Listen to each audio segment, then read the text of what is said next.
fondateur de Coral Artefact, que vous avez nous présenté tout à l'heure, et vous travaillez sur un langage où vous essayez de créer une communication entre justement industrie, science, art, design, et aller au-delà des cases dans lesquelles on nous met tous. Donc voilà, je vous passe la parole et si vous arrivez à partager votre écran, ce serait fabuleux. Et vous proposez déjà un peu une genèse de Corail Artefact. Pour aborder la genèse de Corail Artefact, il faut aborder un peu aussi la genèse de mon travail en tant qu'artiste. Par rapport à votre introduction, Emma, je dirais que la petite distinction, la particularité de mon travail, c'est que je ne suis pas un artiste qui collabore avec des scientifiques ou qui va illustrer des faits scientifiques. C'est qu'en fait, je crée moi-même les protocoles de recherche. C'est moi qui dépose les brevets, qui fait les protocoles de recherche. Et en fait, je prends en prestation des scientifiques qui vont mener les protocoles de recherche. Et c'est vraiment moi qui centralise l'ensemble des recherches et des développements de Corail Artefact. Donc ça, c'est une subtilité. C'est vrai que je ne l'ai pas rencontré forcément chez beaucoup d'autres artistes. Mais pour moi, c'était vraiment important d'être vraiment au cœur de tous les développements du projet. Alors, pour vous faire un peu l'historique de Corail Artefact, je vais vous parler de mon travail de plasticien très brièvement et de ses origines. Moi, je ne viens pas du monde de l'art. J'ai une famille de militaires, mon père, ma mère, mes oncles, mes tantes, et on n'avait pas d'artistes dans la famille.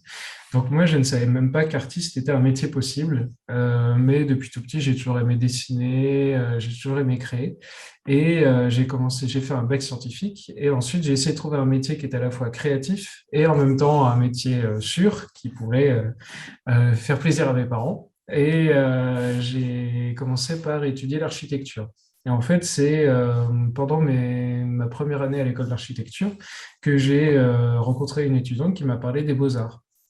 Et c'est vrai que déjà, en première année en architecture, il y a des cours d'histoire de l'art, des cours de dessin, de couleurs, ce qui m'avait vraiment passionné. Et en même temps, du coup, j'ai découvert l'existence des beaux-arts. Et en fait, j'ai bifurqué et je me suis vraiment plongé dans ce cursus en sachant que je ne connaissais vraiment rien du tout. Donc j'ai été pris un peu par ma passion dévorante. Je pense que Géry n'avait pas le choix. Mais voilà, une fois arrivé dans cette école, j'ai dû apprendre tout. Alors j'ai pris tous les cours possibles, j'ai lu tous les livres de la bibliothèque, j'ai découvert tous les artistes que je pouvais découvrir. Et donc pendant ces 3 premières années, en fait, les études d'art sont en 5 ans, et il y a un premier diplôme à l'issue des 3 premières années déjà. Et donc, pendant les 3 premières années, j'ai vraiment appris de la 3D, la sculpture sur bois, la gravure, le dessin. Voilà. Et j'ai beaucoup reproduit, en fait, Giacometti, Brancusi, voilà, beaucoup d'artistes que j'ai admirés. Et petit à petit, jusqu'à cette 3e année, il faut présenter une production personnelle. Et donc, je me suis dit, mais moi, en tant qu'artiste, qu'est-ce que je peux amener de nouveau? Quel est un peu mon principe personnel de travail. Et il se trouve que du coup, j'ai financé mes études depuis toujours avec différents emplois. J'étais serveur, déménageur, boulanger, j'ai fait plein de choses. Et à l'époque, j'étais serveur dans un restaurant. Et donc, c'était en Lorraine. Et j'entendais beaucoup de clients qui disaient, ah, mon oncle a perdu son boulot à l'usine, telle usine va fermer, etc. Voilà, il y avait un peu cette musique qui revenait souvent. Et au moment, quelques temps avant ce diplôme, et j'étais en recherche un peu de ce qui, moi, me motivait, j'ai entendu parler d'une usine qui allait fermer le lendemain. Et du coup, j'ai pris ma voiture et j'y suis allé. C'était une usine de textile dans les Vosges. Et les employés étaient tellement heureux de voir quelqu'un qui n'était ni homme politique, ni journaliste, mais qui était juste là pour les rencontrer, qu'ils ont rempli ma voiture avec tous les restes, toutes les chutes de tissus de cette usine. Et ils m'ont dit, toi qui es jeune, qui est artiste, parle de nous. Et en gros, l'idée, c'était que, à travers les œuvres que j'allais pouvoir réaliser avec ces matières, de perpétuer un peu leur histoire, parce que c'était parfois des générations entières qui avaient travaillé dans ces usines, des générations successives. Donc voilà, ça, c'était un peu le premier jalon de mon travail. C'était une rencontre très forte. Du coup, j'en ai fait des performances. Ensuite, j'en ai fait des sculptures où je reproduisais les gestes des ouvriers. Et puis, petit à petit, ça s'est construit en œuvre. Mais vraiment, ça a posé les jalons de mon travail artistique qui, depuis, est vraiment lié à la rencontre. avec une matière, une histoire, un savoir-faire, et de voir comment aujourd'hui, grâce à la création contemporaine et à la créativité, on peut les remettre en jeu avec des enjeux de notre époque. Donc moi, toutes ces œuvres m'ont permis déjà d'aborder toutes les luttes sociales, par exemple, qui ont beaucoup de résonance aujourd'hui, c'est-à-dire que ce qui se passe avec la désertification du tissu industriel français est évidemment lié au premier soulèvement des employés dans les zones où la délocalisation a eu l'effet. Par exemple, je pense en Asie, avec voilà, les usines textiles du nord de la France qui sont parties au Bangladesh notamment. Donc voilà, ça m'a permis d'aborder tout ça. Et donc là, vous avez à l'écran un exemple à gauche d'une œuvre. Donc, c'est un meuble de récupération, une table cassée, sur laquelle je suis intervenu avec un tissu qui est de la sangle de tapissier. Et cette sangle de tapissier, pareil, les dernières usines sont en train de fermer encore aujourd'hui, mais à l'époque, c'était déjà en fermeture. Et l'idée d'associer meubles cassés, objets abandonnés et textiles d'usines en fermeture, c'est un peu l'idée mathématique que moins par moins fait plus, c'est-à-dire de prendre deux objets abandonnés, mais en y mettant une intention créative et une inspiration naturelle, d'y redonner un élan vital, vraiment de redonner de la vie à ces éléments. J'aime aussi particulièrement les meubles cassés parce que pour moi, les meubles sont des objets fonctionnels et j'aime beaucoup ce lien entre fonction et création. Moi, comme je disais, qui vient pas de l'art, j'ai plutôt une éducation de la fonction et du travail, de la main à l'œuvre, mais vraiment voilà, l'effort du travail. Et j'ai toujours un peu cette dichotomie entre la créativité et la fonction. Et pareil, ça aussi. Et du coup, ces meubles cassés sont des objets qui sont à la base prévus pour être fonctionnels, auxquels on a pu ajouter une note créative, mais au départ, le premier critère, c'est la fonction. Un meuble qui est beau mais non fonctionnel, il est pas du tout, il remplit pas du tout son objet. Et du coup, un meuble cassé, c'est un meuble qui remplit plus sa fonction et qui, pour moi, devient vraiment un espace que j'appelle hétérotopique. C'est-à-dire vraiment, c'est comme une scène de théâtre ou une salle des fêtes. C'est vraiment un objet complètement dénué de toute intention, qui n'existe plus, vraiment, qui n'a plus d'existence propre. Et du coup, réunir ça et le mettre en parallèle avec les industries et les matières abandonnées, voilà, pour moi, ça faisait sens. Et donc, j'ai poursuivi ce travail jusqu'en 2010. Et à partir de 2010, là, j'ai fait une découverte. C'est dans un Emmaüs, sous une table, il y avait des coraux, des squelettes de coraux. Et j'ai été vraiment fasciné d'abord par ces objets d'un point de vue esthétique. C'est-à-dire que je me suis dit, en tant qu'artiste, j'aurais rêvé créer ces formes qui étaient pour moi vraiment sublimes, des sculptures incroyables. Et en plus, j'ai tout de suite senti que ces formes, la nature, bon, la nature, elle aime la beauté, c'est sûr, c'est prouvé, mais elle est surtout fonctionnelle. Et donc, ces formes alliées vraiment esthétiques avec mon œil d'artiste et la fonction apportée par l'élément naturel. Et j'ai commencé à me renseigner sur les coraux et surtout en parallèle, j'ai commencé à faire des œuvres. Donc j'ai continué ces coraux avec différents matériaux comme s'ils étaient encore vivants, donc pour me mesurer la nature et comprendre comment la nature, elle, fonctionnait et créait ses œuvres. Donc là, vous en avez un exemple à droite de mon écran. En fait, c'est pareil, un meuble abandonné et vous avez un squelette de corail qui est ici et qui est continué avec des chevilles de chantier qui sont assemblées une par une. Donc, c'était lors d'une exposition au Palais de Tokyo.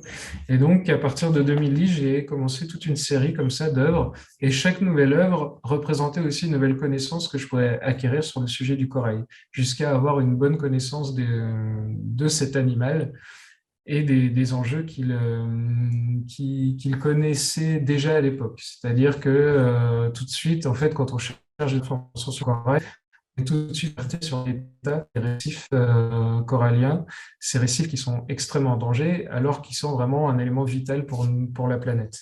Et donc, je savais que voilà, le réchauffement climatique, la pêche à la dynamite ou encore les plastiques étaient les grands enjeux de dégradation des récifs. Donc, je continue ce travail et jusque fin de l'été 2017. Et là, en fait, je reçois une invitation d'une association qui s'appelle HS Projet, qui a créé un événement qui s'appelle le FIT. C'est le Festival international des textiles extraordinaires. et en fait qui réunit pour une exposition des artistes qui travaillent à la fois le textile de manière contemporaine et le lien avec le travail et avec le milieu ouvrier. Donc c'est vraiment cette idée de réunir la création contemporaine et les textiles. Et ils m'ont donné une carte blanche pour réaliser une œuvre. En plus, c'était l'époque où Clermont-Ferrand voulait être capitale européenne de la culture, donc ils voulaient une œuvre d'ampleur. Moi, j'aime bien réaliser en majorité des grandes installations in situ. Et donc, ils m'ont donné carte blanche. Et moi, ce que j'aime vraiment, c'est créer des œuvres quand j'ai une carte blanche inspirée de savoir-faire locaux. C'est-à-dire une exposition qui ne peut avoir sens qu'au lieu de démonstration. Et j'ai fouillé un peu dans les savoir-faire et j'ai trouvé une dentelle, la dentelle traditionnelle du Puy-en-Velay, donc de cette région Auvergne-Rhône-Alpes, qui s'appelle la dentelle au fuseau, et notamment le point traditionnel de ces dentelles qui s'appelle le point d'esprit. Et là, vous l'avez à l'image, c'est un exemple de point d'esprit. Et en fait, ce point d'esprit m'a tout de suite frappé parce que le dessin de ce motif ressemble exactement au dessin d'un des squelettes de coraux que j'utilisais dans mes œuvres. Et là, ça a fait tilt, et c'est vraiment là où l'aventure Corail Artefact a commencé. Ce qui a fait tilt, c'est que je savais que les chercheurs de préservation des récifs coralliens voulaient trouver ce qu'on appelle un support ou un substrat qui pourrait accélérer la régénération naturelle des récifs. Très rapidement, ce qu'il faut savoir, c'est que les récifs coralliens, on peut faire du bouturage. Donc ça, c'est ce qui est fait habituellement pour régénérer les récifs grâce à l'aide humaine, mais le récif se régénère naturellement en expulsant des larves, c'est-à-dire en moyenne une fois par an, à une certaine pleine lune, les coraux vont expulser soit des larves, soit des gamètes mâles et femelles qui vont se féconder en larves, et ensuite ces larves vont retomber sur le récif, se fixer, créer à nouveau des polypes primaires, secondaires et créer une nouvelle colonie et donc régénérer le tissu vivant des récifs coralliens. Sauf qu'à cause du réchauffement climatique, cette régénération naturelle n'est pas assez opérante. En gros, on estime que sur 100 larves émises, naturellement, il n'y en a que 30 qui vont survivre à toutes ces étapes et qui vont vraiment devenir un nouveau corail. Il y a des prédateurs, hein. Ces larves, elles sont mangées par des prédateurs ou elles n'arrivent pas à se fixer, elles sont emmenées par les courants. Donc voilà. Et l'idée, c'est que à cause du réchauffement climatique, les récifs sont abîmés plus vite. Donc il faudrait en fait que plus de larves se fixent et régénèrent le récif. Et là, je me suis dit, ben, en fait, pourquoi on n'essayerait pas avec la dentelle? Parce que les critères de base de ce support étaient la rugosité, la souplesse et la transparence. Donc moi, je me suis dit, mais en fait, cette dentelle, elle réunit à la fois ces critères et en plus, comme elle est en fibre naturelle, justement, l'idée était de tester si, dans un premier temps, le corail pouvait pousser sur cette dentelle. Donc je suis parti de la dentelle traditionnelle en coton et je l'ai mis en contact, alors d'abord avec des anémones, qui est un cousin proche du corail, pour tester, et ensuite avec des larves et des boutures de coraux. Et donc ça, c'était les protocoles qui ont commencé en 2018 et qui ont fini fin 2019. Et ce protocole de recherche, il a montré que effectivement, une larve et une bouture de corail pouvaient se fixer et se développer sur cette dentelle. Et donc, en parallèle de ce premier protocole au niveau de la dentelle, j'ai essayé aussi de prendre chacun des autres enjeux de dégradation des récifs. Donc, il y a la régénération naturelle qu'il faut aider, mais il y avait aussi d'autres critères, comme je disais au début, la pêche à la dynamite, l'activité humaine, les BTP, les plastiques, tout ça, ça accélère aussi la dégradation des récifs. Donc, j'ai essayé de trouver une solution art, sciences, industrie, éducation, savoir-faire pour résoudre ces enjeux également. Donc, j'ai imaginé un béton entièrement écologique. Alors, j'appelle ça béton, mais en fait, il y a plus les éléments chimiques du béton, mais c'est vraiment une matière respectueuse de l'environnement. Parce qu'en fait, il y a des gens qui font des récifs artificiels pour recréer des récifs de coraux, mais qui le font en béton. Sauf que le béton, avec le ciment, est un des premiers producteurs de CO2 au monde. Et du coup, ça me paraissait complètement absurde de vouloir sauver le corail avec ce qu'il détruit de l'autre côté. Donc, il y a eu cette recherche-là également. Donc, depuis 2019, il y a des prototypes qui sont testés et on va essayer de faire des installations in situ là, courant 2022. Et ensuite, l'idée a été de travailler sur la structuration du projet aussi, parce que, donc, comme je disais, je suis artiste plasticien à la base, je suis ni scientifique ni businessman.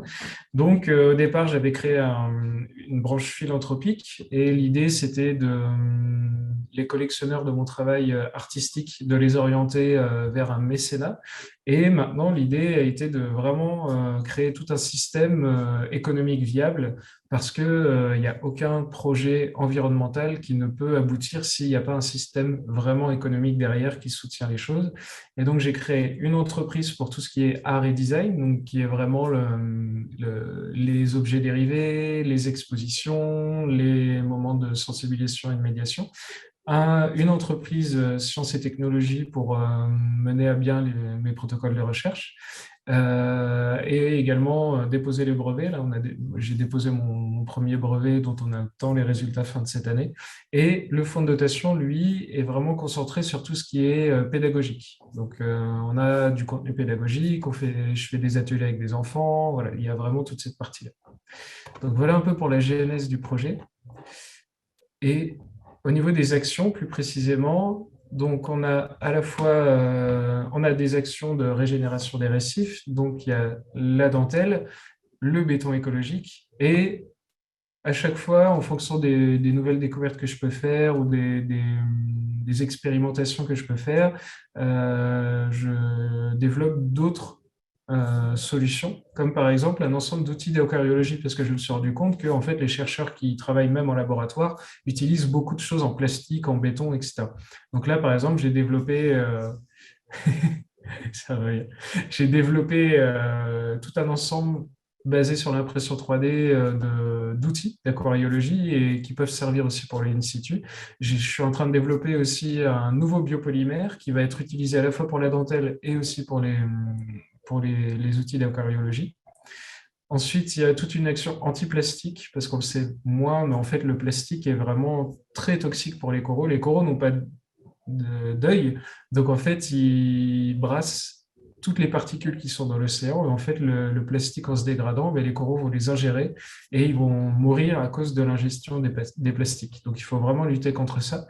Donc, je développe des contenants, des bouteilles, voilà, plein d'éléments du quotidien, à la fois avec un aspect artistique au niveau du design et la création, mais aussi avec un aspect vraiment intéressant au niveau de la science et au niveau des matières, avec un biopolymère inédit.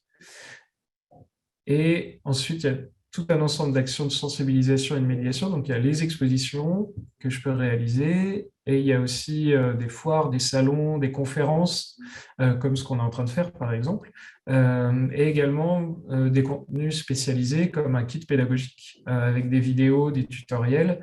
On essaye de développer aussi un jeu de société et on a également un projet qui s'appelle l'enfant ambassadeur. Donc, avec des ateliers, par exemple, on fait faire à des enfants des coraux en tricot. Donc là, ils ont créé, maintenant, ça devient une grande barrière de corail en tricot. Voilà, vraiment leur apprendre les savoir-faire et les sensibiliser aux coraux. Et l'idée à chaque fois, c'est toujours de résoudre plusieurs problèmes avec une solution. Donc, par exemple, les tutoriels vidéo, je les réalise avec des populations qui sont souvent mises à l'écart. Donc, par exemple, je les réalise avec des patients d'EHPAD, avec des patients d'hôpital psy de jour. Donc, c'est eux qui, avec eux, on crée les vidéos pour qu'ils soient porteurs de sensibilisation auprès des enfants et du jeune public. Pareil, les enfants, en fait, on a commencé surtout avec les enfants des quartiers nord des villes. En fait, on s'est rendu compte que toutes les villes françaises ont des quartiers nord, qui sont les quartiers défavorisés, qui sont les enfants chez qui il n'y a pas d'action de sensibilisation et il y a rarement d'activités extrascolaires aussi. Donc, on a porté vraiment notre attention sur ces populations en leur mécénant des sorties scientifiques, des ateliers pédagogiques, des ateliers de création et de savoir-faire. Donc voilà un peu pour l'ensemble de nos actions. Et peut-être pour terminer, je vais juste vous présenter un exemple. Donc par exemple, je vais vous montrer, ça c'est un exemple de vidéo pédagogique qu'on a lancé aussi.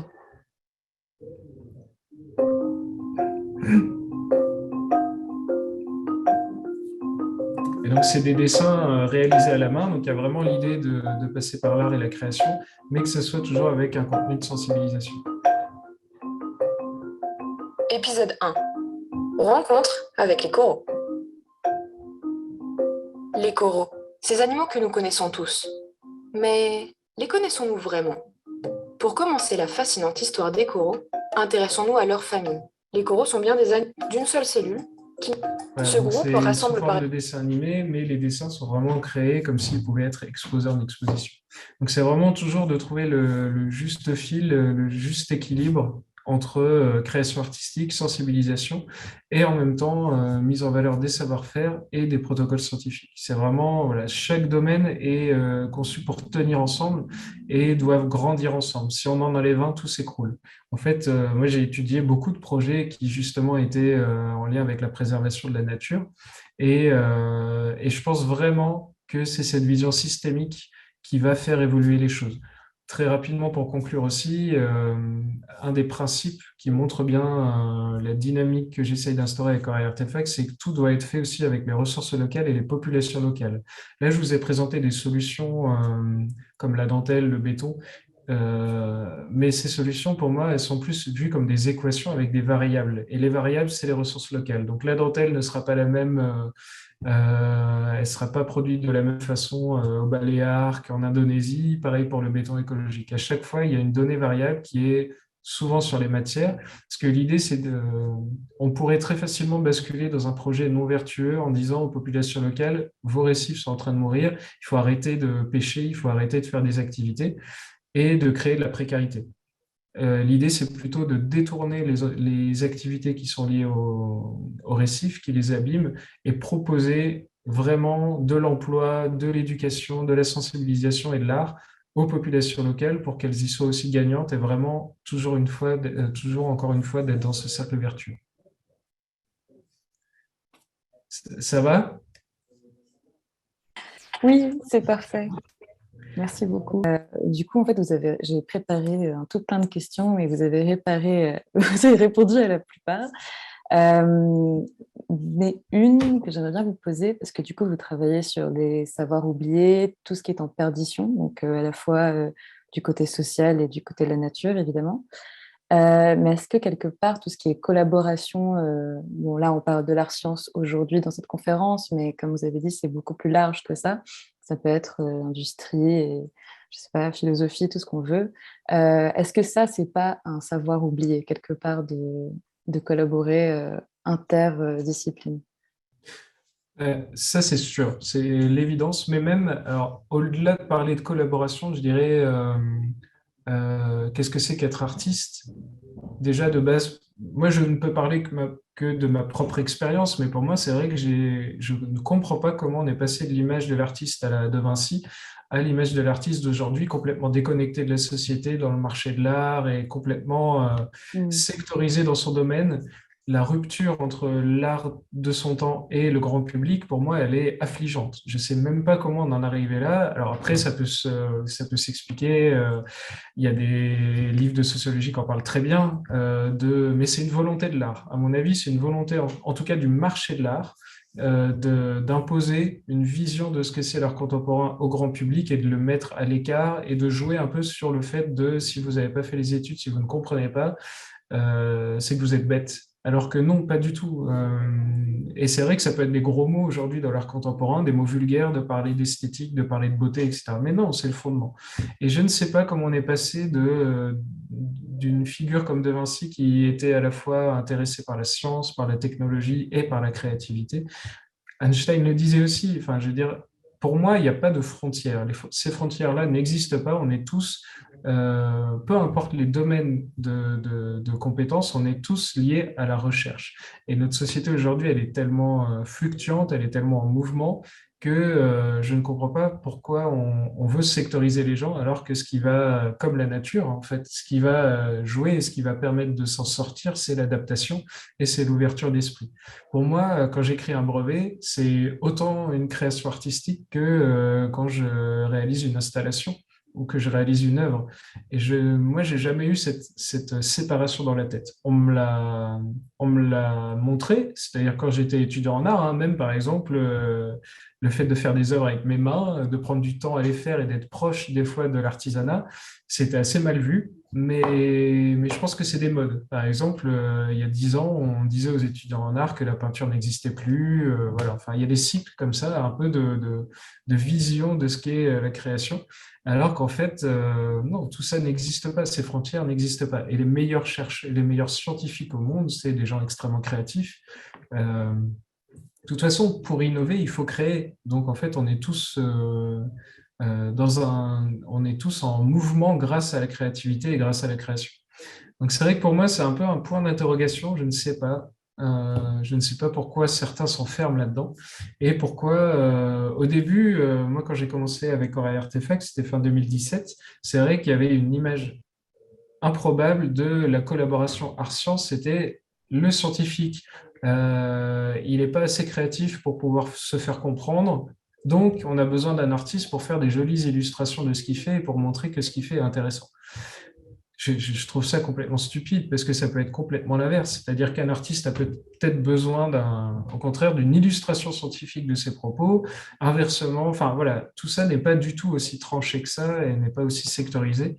Et après, revenir sur la partie collaboration, la collaboration, c'est très complexe. Moi, j'ai eu pas mal d'écueils au début du projet où j'ai collaboré avec des grandes institutions et je me suis rendu compte très vite qu'il y avait quand même un problème presque d'ego. C'est-à-dire que cette sectorisation, elle existe parce que quand un jeune artiste arrive avec des idées scientifiques, on lui donne peu de crédit.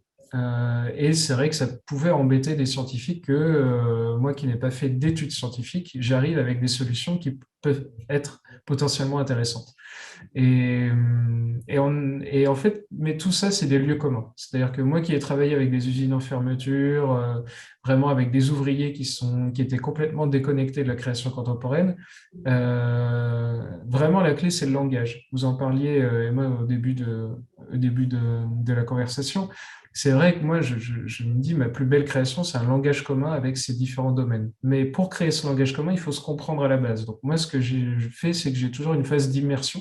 Par exemple, dans les usines, etc., j'apprends les métiers, j'apprends les savoir-faire, j'apprends les techniques pour vraiment comprendre les bases et vraiment voir les contraintes, qu'elles soient techniques, économiques, voilà, vraiment comprendre les choses et ensuite dire, moi j'ai une idée, on pourrait peut-être aller là et je comprends votre langage, je vous propose de créer ensemble un langage nouveau, une création commune à partir de nos savoir-faire à chacun. Mais c'est vrai il y a une méfiance quelque part, parce que chaque domaine a ses lieux communs. Et encore une fois, moi qui suis artiste, j'ai sur les épaules les lieux communs qu'on a sur les artistes, mais qui sont aussi créés par le milieu de l'art lui-même. C'est qu'il y a beaucoup d'artistes, beaucoup de gens du milieu et du marché de l'art qui créent l'image qu'on peut en avoir. Cette image, elle est d'être un peu des albatros à la Baudelaire, en dehors de la société, alors qu'en fait, moi, j'invite souvent les gens à voir mon quotidien d'artiste, comme celui de beaucoup d'artistes, c'est le quotidien d'un indépendant. On sait faire des dossiers, des factures, de la comptabilité, des études techniques, des études d'ingénierie pour les grandes installations. Enfin, c'est extrêmement pragmatique. On va dire que c'est 10% de rêve et 90%, c'est ce rêve, comment on le matérialise dans une réalité concrète, quoi. Donc, à force de se connaître et de parler ensemble, ces barrières, elles peuvent tomber. Mais il faut mettre de côté à la fois l'ego, il faut mettre de côté les présupposés et aussi les enseignements qu'on peut avoir. Par exemple, l'enseignement scolaire qui sectorise, mais même, moi, je suis effaré de voir que, par exemple, même au niveau des ministères, les ministères sont séparés. Comment on peut traiter la culture sans parler d'écologie? Comment on peut parler d'écologie sans parler de société et de réforme sociale et d'éducation? Voilà, pour moi, l'idée, c'est vraiment que ces domaines, plus on les sépare, moins ils sont opérants. Merci beaucoup. Vous avez encore répondu à toutes les questions que j'ai écrites aussi. Mais c'est pas grave. Du coup, j'en arrive à ma dernière question.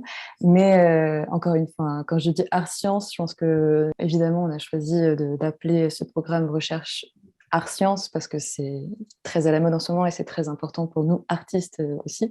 Mais ça va au-delà de ça. Et donc, je vais vous demander, est-ce que selon vous, il y a une limite à ce qu'on appelle la relation art-science?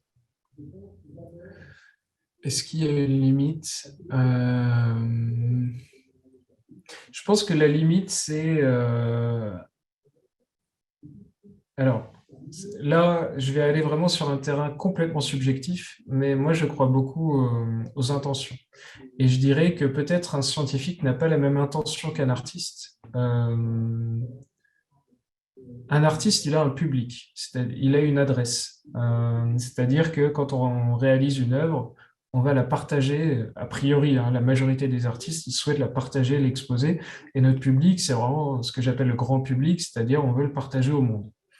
Un scientifique, de mon expérience, a plutôt un public de son propre domaine. C'est-à-dire que un scientifique, le schéma habituel, on va dire qu'un artiste expose et un scientifique va va faire des publications scientifiques. Et peut-être que de ces publications scientifiques vont naître un intérêt du grand public, mais on le voit par exemple rarement. On entend parler des gens qui ont les prix Nobel de la science en dehors du coût médiatique du moment, mais c'est vrai que dans des publications généralistes, on n'a pas tellement de visibilité de ce qui se passe dans la science. Donc je dirais que la limite, elle est peut-être là. On ne s'adresse pas aux mêmes personnes et on n'a pas la même... Ouais, l'adresse, en fait. Le mot l'adresse, je le trouve très bien, c'est à qui on parle, à qui on s'adresse. Et j'ai l'impression, en tout cas, ça change, et puis il y a des exceptions hein, dans tous les domaines, mais j'ai l'impression que les artistes s'adressent plus au monde et veulent changer vraiment les choses, tandis que les scientifiques vont s'adresser à un milieu scientifique, et peut-être que, in fine, ça changera le monde, mais après, ça veut dire qu'il va falloir d'autres passerelles. C'est-à-dire que pour moi, le scientifique va publier, mais il va devoir trouver une passerelle industrielle pour déployer à grande échelle son idée scientifique. Voilà, ça va, et après, petit à petit, ça va infuser dans la société. Alors que nous, les artistes, on peut avoir un impact direct avec le grand public. Donc, je dirais que ça peut être une zone de tension, parfois. Et il faut faire attention, les artistes, il ne faut pas qu'on fasse de la science juste pour parler de nous et avoir une crédibilité. Et en même temps, il faut aussi toujours garder ses racines d'artiste. C'est-à-dire que moi, par exemple, si j'arrêtais de faire des œuvres, je pense que la partie scientifique de Corail Artefact n'aurait plus de sens parce que je suis artiste. Ou alors, il faut que je fasse un choix et que là, je bascule du côté scientifique et que j'arrête l'art. En fait, voilà, moi, j'ai vraiment cette envie de synergie. Et pareil, un scientifique, lui, il pourra s'adonner à la création artistique aussi, mais il ne pourra pas oublier sa base scientifique. Donc, je pense qu'il faut bien se connaître, bien être ancré dans ses racines pour collaborer. Et là, à mon avis, il n'y a pas de limite. La limite, elle est juste matérielle, quoi. Mais la pensée, la collaboration entre une pensée scientifique et artistique, elle est infinie. Voilà, si les racines sont bien plantées, après, l'arbre peut pousser à l'infini, je pense. Bien, merci beaucoup. J'invite tous les participants à poser des questions s'ils ont envie. Oui, j'avais une question. Allô? Oui, oui, oui, on vous entend. Vous m'entendez? Très bien. Oui. Oui, donc, alors, la question que je me pose, c'est une première question en liaison avec justement votre label, votre marque ou votre entreprise artiste. Comment est-ce que vous arrivez à considérer cette entité dans un cadre qui pourrait éventuellement justement être signalé en termes d'activité, puisque labelliser quelque chose,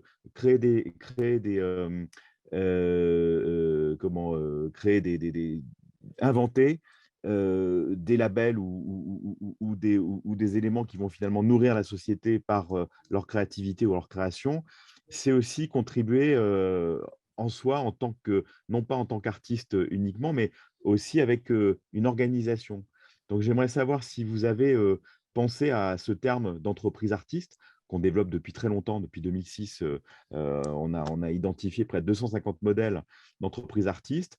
Ou est-ce que vous seriez une entreprise critique, puisque vous avez aussi un certain rapport au monde qui finalement rejoint tout à fait un peu ce que disait Baudelaire au 19e siècle, fin du 19e, ou ce que disait Ian Baxter dans les années 60, ou ce que dit finalement ce que disent d'autres personnalités aujourd'hui qui sont en relation avec les deux niveaux.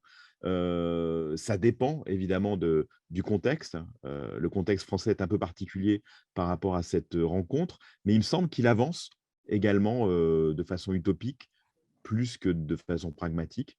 Donc, comment est-ce que vous vous situez en termes de structuration, si vous aviez à vous identifier dans un champ? Et la deuxième question, elle est plus en relation avec la notion de régénération. Vous savez que, peut-être que vous suivez, certainement, j'en suis sûr, ce qu'a, produit, Bernard Stiegler et notamment, peut-être son rapport à l'exosomatisation, c'est-à-dire donc de production d'organes artificiels externes, techniques et technologiques. Je dis ça parce qu'il me semble qu'on est tout à fait dans cette, relation, exosomatique lorsque vous traduisez justement, vos sculptures, enfin en tout cas les œuvres qui découlent de cette rencontre, avec la nature et lorsque vous les proposez dans une forme de, partage, avec d'autres publics qui n'ont pas forcément les clés de l'art contemporain.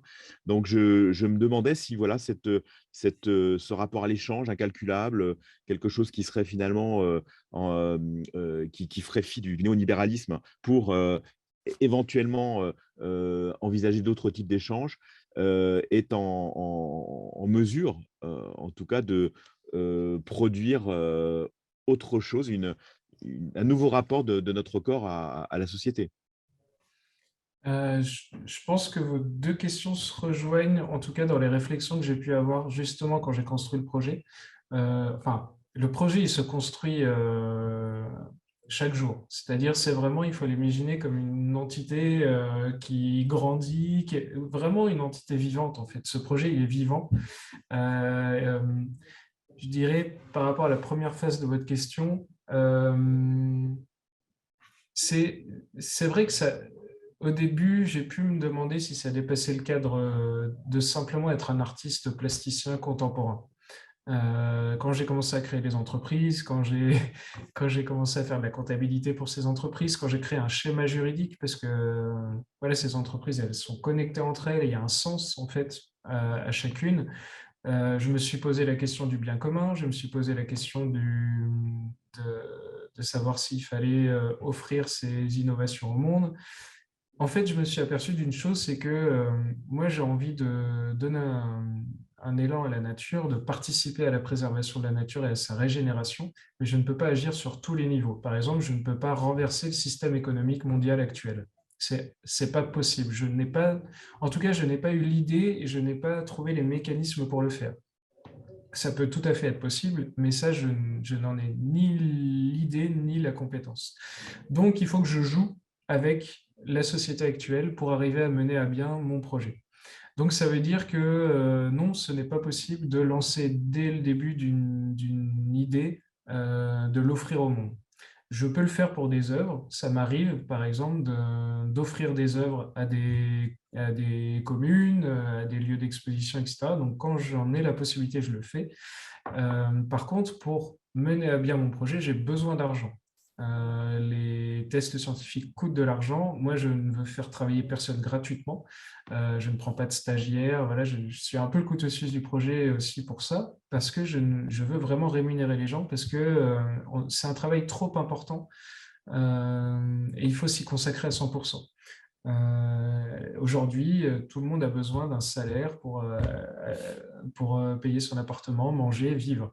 Donc, il y a cette notion économique qui est importante. Ce que j'ai essayé de créer, là, on est vraiment dans la création, c'est un schéma juridique qui permet d'équilibrer les choses, c'est-à-dire de ne pas perdre mon envie de changer les choses socialement et économiquement et un projet réaliste. Donc, par exemple, le fonds de dotation que j'ai créé, qui porte tout ce qui est éducation et pédagogie, il peut être mécène des entreprises Corail Artefact, mais il a également des parts dans les entreprises, ce qui fait que, par exemple, quand je dépose un brevet, en contrepartie, ce brevet peut être utilisé par les entreprises et monnayé économiquement, mais il peut également être utilisé gratuitement par le fonds de dotation pour des régénérations de récifs où les gens n'ont pas l'argent pour le payer.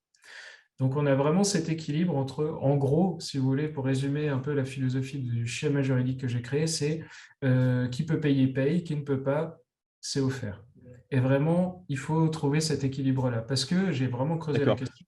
Donc, ça, Ma c'est pour question, l'aspect économique, pardon. Ouais, non, non, je vous en prie, excusez-moi, ma question, en fait, elle ouais. est, est-ce que ce label est une œuvre également? Ouais, bah oui, tout à fait. C'est une œuvre parce que, à quoi je pourrais le comparer? Euh, pour moi, c'est un peu comme le noir de Soulage, si vous voulez. C'est un peu la même chose. C'est-à-dire que Soulage a tellement exploré un domaine créatif qu'il en est devenu presque le propriétaire intellectuel de ce domaine, tellement il y est allé dans son travail.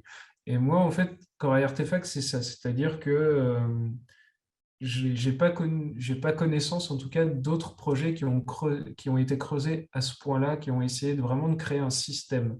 Et donc, ce système, alors, peut-être que c'est pas forcément, c'est au-delà de l'œuvre, c'est peut-être plus un manifeste, je dirais, dans ce cas-là.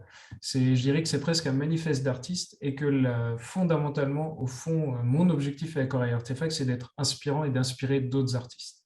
Je pense que c'est ça, en fait, quelque part. Donc, c'est une C'est pas œuvre. contradictoire, hein. C'est pas contradictoire. Non, non, non, pas du tout, mais Dans le ce que sens je où, dirais. lorsqu'on voit ce que les entreprises artistes développent, vous connaissez peut-être IKEA Service, par exemple. Oui, Je cite IKEA Service parce que Farkas, à mon avis, ça lui parlerait ce que vous faites actuellement. c'est vraiment cette idée-là d'inspiration, et je dirais que non, pas du tout, c'est pas du. Mais en fait, ça va rejoindre peut-être la question d'Emma sur la vision artiste scientifique. C'est que, encore une fois, mon sentiment aujourd'hui, c'est que quand on parle d'un artiste contemporain, on ne parle plus d'une œuvre en général. Comme moi, ce que j'aime aussi, c'est cette vision un peu, des artistes un peu comme Martial Rice, tout ça, où on se dit il y a eu une expérimentation tout au long d'une vie artistique et c'est ça qui crée une œuvre. Et il y a des sculptures, il y a des peintures et tout ça, mais pour moi, l'œuvre, elle est vraiment dans le parcours de création. Et elle se voit à la fin, quasiment, ou elle se voit étape par étape. Mais pour moi, quand on parle d'une œuvre, c'est vraiment ça. C'est pas. Alors, c'est vrai qu'aujourd'hui, les choses vont vite. Les jeunes artistes, on a la chance de pouvoir exposer rapidement et tout ça, mais du coup, on est plutôt sur du one shot. On se dit, voilà, on pense à un artiste, on dit voilà, c'est telle œuvre, telle œuvre, telle œuvre. Non, pour moi, c'est vraiment un ensemble et c'est vraiment une réflexion. Et c'est ce que j'ai voulu initier dès le début de mes études artistiques, c'est-à-dire qu'est-ce que je vais apporter comme pierre à l'édifice de l'histoire de l'art. Alors, ça paraît énorme comme enjeu, mais pour moi, c'est la seule question qui vaille en fait. C'est qu'est-ce qu'on apporte comme système de pensée qui n'existait pas ou en tout cas qui s'inscrit dans une pardon, une filiation, mais qui essaye d'emmener ailleurs. Donc oui, c'est pas du tout contradictoire. Moi, je pense qu'effectivement, mais c'est vraiment dans l'œuvre. Si vous voulez, les sculptures et les installations que je les aime beaucoup. Mais pour moi, elles sont réductrices dans le sens où c'est comme des totems pour une tribu. Et on a besoin d'images, on a besoin de matérialité. Mais pour moi, c'est des jalons, quoi. Et pour moi, ce qui est important, c'est vraiment l'œuvre en général. Et effectivement, cette œuvre, elle est finalement à la fin labellisée. C'est pour ça que je parlais de Soulage, mais ça peut être tout à fait le cas avec les exemples que vous donnez.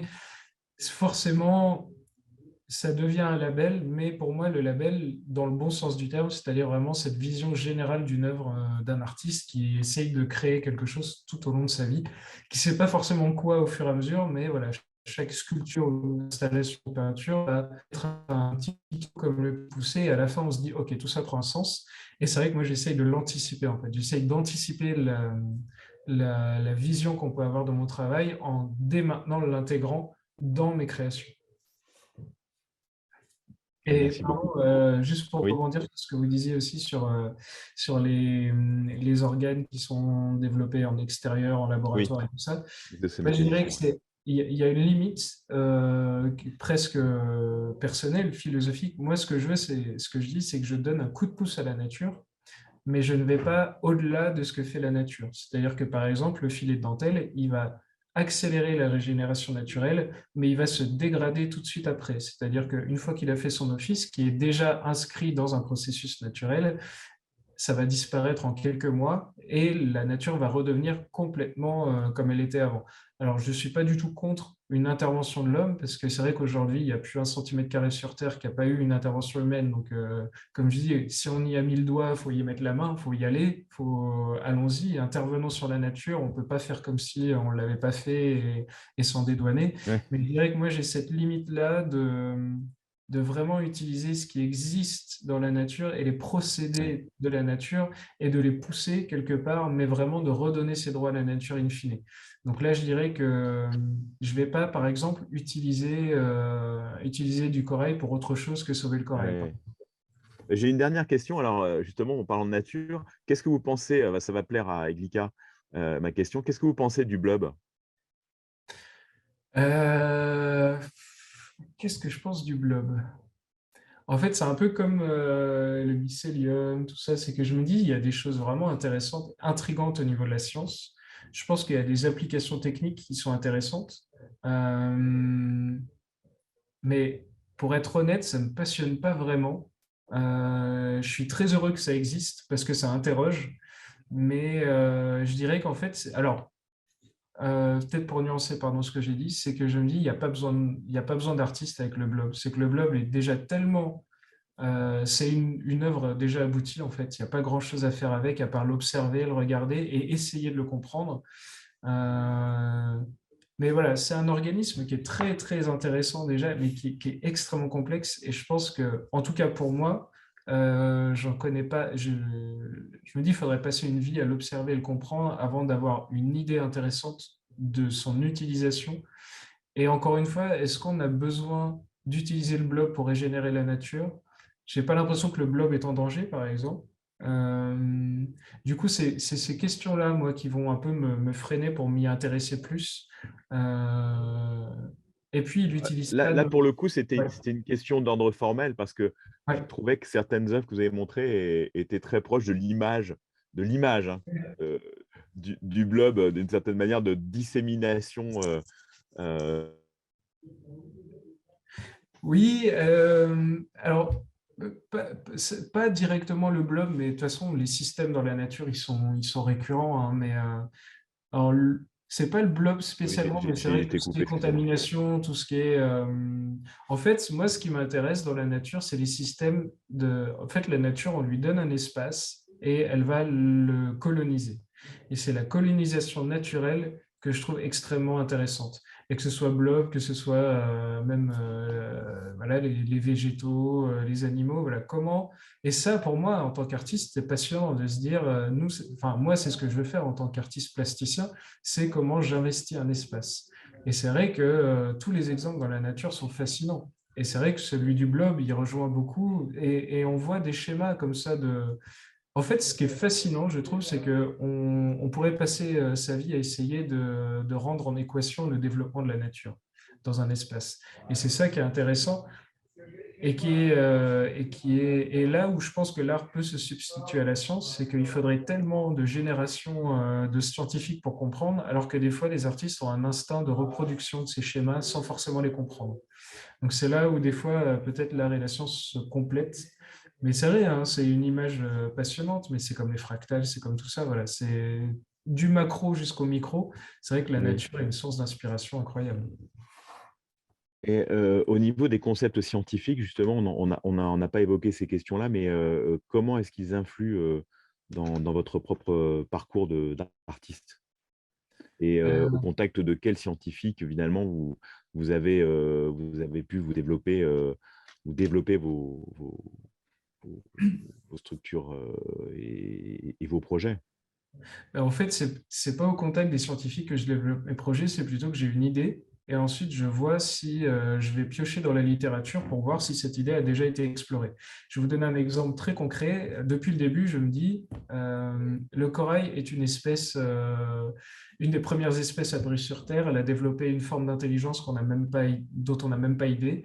Et évidemment, un corail ne va pas se développer dans un milieu qui a l'air malsain. Et un milieu sain pour le corail, c'est un milieu coloré avec du bruit, avec de la vie. Il y a des traceurs, il y a des marqueurs, il y a des éléments, des algues qui sont là au début d'une colonisation par un corail, mais il y a avant tout voilà, la couleur. Et quand j'en parlais à des scientifiques, on me dit oui, oui, c'est bien, l'artiste, il aime bien la couleur, il veut mettre de la couleur partout. Je lui dis, mais non, j'ai quand même, je suis pas à ce point-là déconnecté du monde, quoi. Et en fait, depuis, il y a eu des thèses qui ont prouvé que le corail préférait se développer dans un milieu coloré. En fait, ils ont fait une expérience simple. Il y a un aquarium avec une partie avec des nutriments et une autre partie sans nutriments, mais avec de la couleur, avec de la lumière, pardon, de la lumière colorée. Et en fait, le corail a choisi le milieu avec la lumière colorée. Mais c'est pas. Moi, j'ai eu cet instinct-là par l'art, par ma créativité, mon ouverture d'esprit. Mais après, ça se vérifie, c'est très simple. Le corail, il vit en symbiose avec des algues symbiotiques qui font de la photosynthèse et qui lui donnent ses couleurs. Donc forcément, s'il perd ses symbiotes, il perd sa vie. Donc forcément, enfin voilà, tout s'explique par rationalité et fonctionnalité, mais d'instinct, on peut avoir cette préconscience des choses. Donc je dirais que je ne me suis pas construit avec les scientifiques, je me construis vraiment plutôt par mes idées, et ensuite les idées, je les éprouve à travers la science. Mais ça peut être, je peux être inspiré à la fois par, quelque chose, par des éléments de la nature, par d'autres artistes. Par exemple, j'aime beaucoup lire des gens comme Beuys, par exemple, les écrits de Beuys. Pour moi, ils sont à peu près au même niveau de réflexion des écrits d'Einstein, par exemple. C'est des manières de fonctionner, plutôt, des systèmes de pensée qui, eux, sont inspirants. Parce qu'après, une fois qu'on a une idée, franchement, il ne faut pas avoir fait 10 ans d'études pour vérifier si elle est bonne ou pas. En fait, on regarde la littérature, on regarde s'il y a des thèses qui ont parlé de ce sujet. S'il n'y a pas de thèse directe sur le sujet, ben, on essaie de trouver des thèses qu'on peut connecter ensemble pour valider une hypothèse. Mais voilà, donc en fait, la confrontation avec les scientifiques, elle n'est pas intéressante. Moi, c'est la confrontation avec des créatifs qui est intéressante. Et après, les faiseurs, ils sont évidemment importants. Moi, je n'ai pas la compétence pour et ni le temps pour mener un protocole de recherche. Mais je dirais que la vraie compétence, elle est sur... donc, je peux à la fois échanger avec un artiste, à la fois avec un... Par exemple, là, les collaborateurs que j'ai, c'est des tisseurs de dentelle, c'est des créateurs de biopolymères, c'est des gens comme ça. Ce n'est pas forcément des scientifiques, mais c'est des gens qui ont la technique. Et après, moi, je me rends compte de plus en plus pourquoi le projet il tient encore aujourd'hui et pourquoi il se développe. C'est parce que j'arrive à montrer que les idées que j'avais pu avoir, les intuitions, elles se vérifient. Donc, je dirais que au départ, c'est une confrontation avec des gens créatifs, peu importe du milieu professionnel ou social dans lequel ils évoluent, et qu'après, une fois que j'ai prouvé mes idées, là, ça peut être intéressant d'avoir une confrontation avec des scientifiques et des industriels pour voir comment on avance, mais ça se construit pas. Au départ, c'est une construction seule, c'est solitaire, vraiment au début, ouais. Merci beaucoup J'ai pour cette question, cette réponse complète. J'avais aussi quelques réflexions et questions à explorer, peut-être même beaucoup, donc je ne pense pas que le temps suffira. Mais autant, c'est pas... Oui, j'aimerais Pardon? revenir... Ouais, vous m'entendez? Oui. Ouais, j'aimerais revenir vraiment expliciter un peu plus en détail en fait la dimension scientifique de votre travail, puisque je perçois très bien la dimension sociale, la dimension écologique militante, quasi politique, et on en parlait tout à l'heure avec les dernières questions de la dimension économique également. Et donc on sent un ancrage, une volonté d'ancrage dans ce qu'on pourrait appeler le réel, bien que ce mot est toujours inadéquat. Et ça, c'est très clairement exprimé, donc je perçois très très bien. En revanche, sur la dimension scientifique et le statut du scientifique, par exemple, dans les projets, ou le statut simplement des protocoles de recherche, est-ce que vous les classez plutôt de l'ordre d'un protocole artistique, ou est-ce que c'est un protocole à la frontière artistico-scientifique? Donc, et pour moi, ce qui n'est pas, là où j'aimerais vous entendre expliciter un peu plus en détail, c'est sur cette relation à la fois avec la science. Quelle science déjà? Est-ce que vous êtes plutôt proche de la chimie, de la biologie, de la microbiologie? Est-ce que, donc, vous avez parlé de ce qui vous intéresse finalement, c'est le système de pensée. Et ça, je trouve ça très intéressant. Mais également la technique. Donc, quelles sont les proportions de ces apports dans votre travail? Comment la science finalement l'informe littéralement? Ouais. Alors, pourquoi vous pouvez avoir ce sentiment? Je pense déjà, un élément très pragmatique, c'est que par contre, la science, ce qu'il y a un peu moins dans l'art, c'est qu'elle se crée de la recherche. Et du coup, c'est vrai que je suis moins bavard sur les protocoles en Oui, eux-mêmes parce que j'ai besoin de les protéger. C'est pour ça aussi que peut-être ça peut donner cette d'accord. impression. Je dirais, et aussi, l'autre chose, c'est que je ne dis pas que c'est pas intéressant, mais par contre, là, c'est peut-être mon côté artiste qui va dire que ça, je dirais que c'est les coulisses. En fait, c'est que quand on va au théâtre, on veut voir des gens sur scène, on ne veut pas voir forcément quand ils sont en train de se maquiller devant le miroir. Il y a des gens que ça peut intéresser, mais moi, c'est vrai que j'ai envie de donner au Ah ouais, spectateur. le maquillage m'intéresse beaucoup. Moi aussi, et je trouve ça Ouais, très bien. ouais. Mais je veux dire, c'est quand même, je suis artiste et comme je disais, je propose des œuvres au public et je ne suis pas contre montrer les process de réalisation, mais il faut que ça ait du sens Ah non, aussi. non, c'était pas du Ouais. tout pour détailler les process. Oui, mais pour C'est vous pas en ce dire sens. aussi pourquoi Oui, des fois je ne oui, détaille pas non plus forcément, parce que pour moi, je considère que tout ce qui est oui. protocole de test, c'est pas un enjeu de partage aux autres. Parce que c'est vraiment, pour moi, c'est de la cuisine interne et c'est vrai que ça peut être vite fascinant. C'est vrai, voir une image au microscope, etc.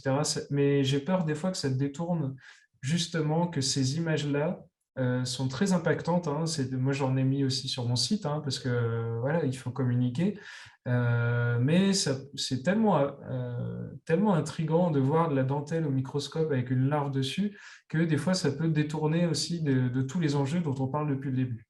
Euh, pour répondre à votre question, comment ça se passe concrètement au niveau de la science?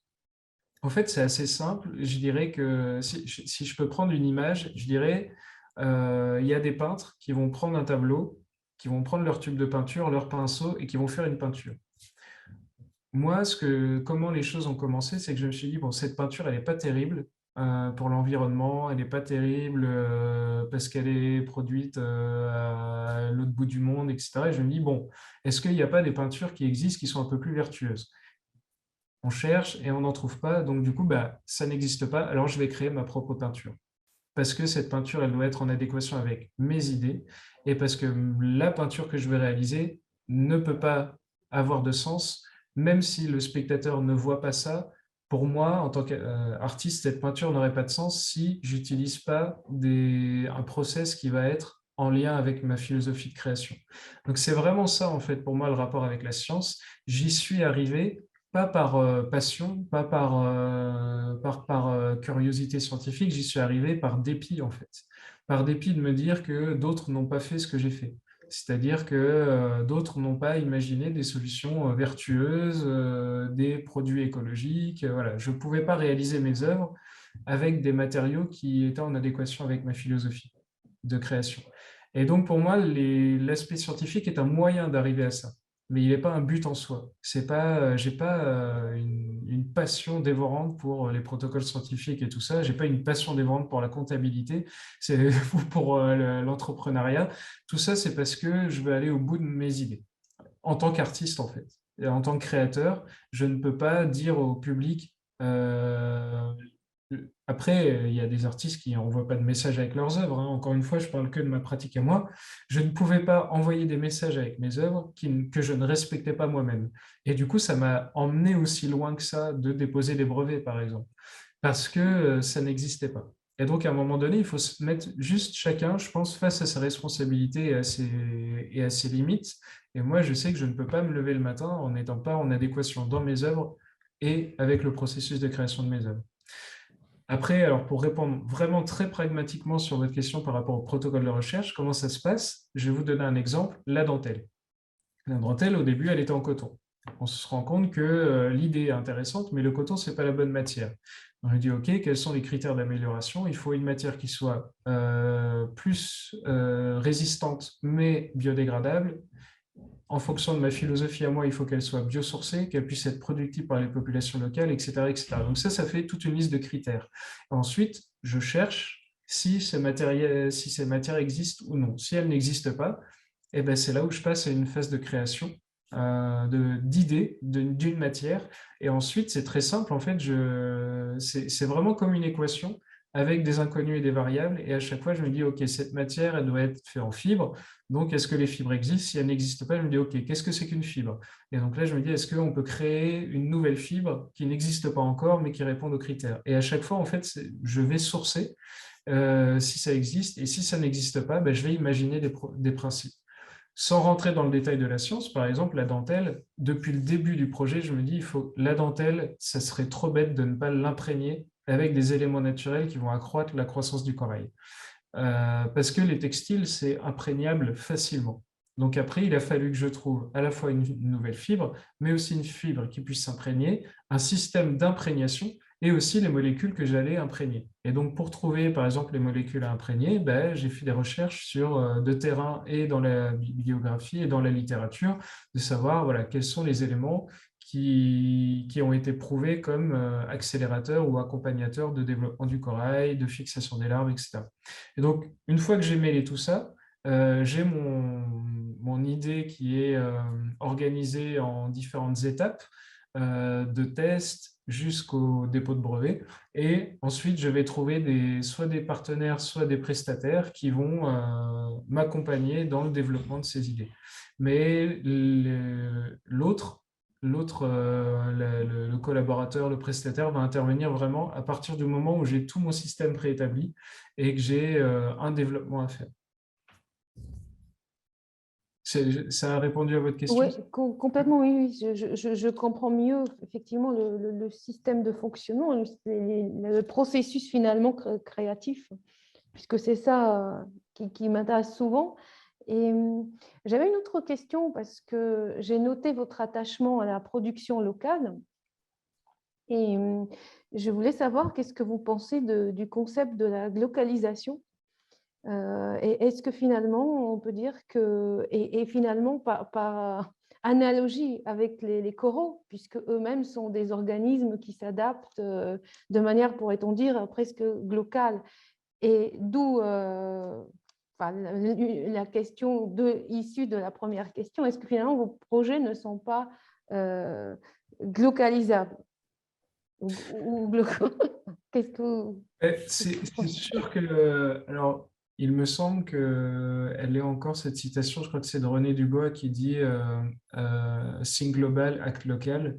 Pour moi, c'est vraiment cette idée-là, c'est-à-dire que il faut. Mais c'est comme une œuvre d'art. Une œuvre d'art, pour moi, une création, on a un rêve immatériel, mais il faut le réaliser et le concrétiser.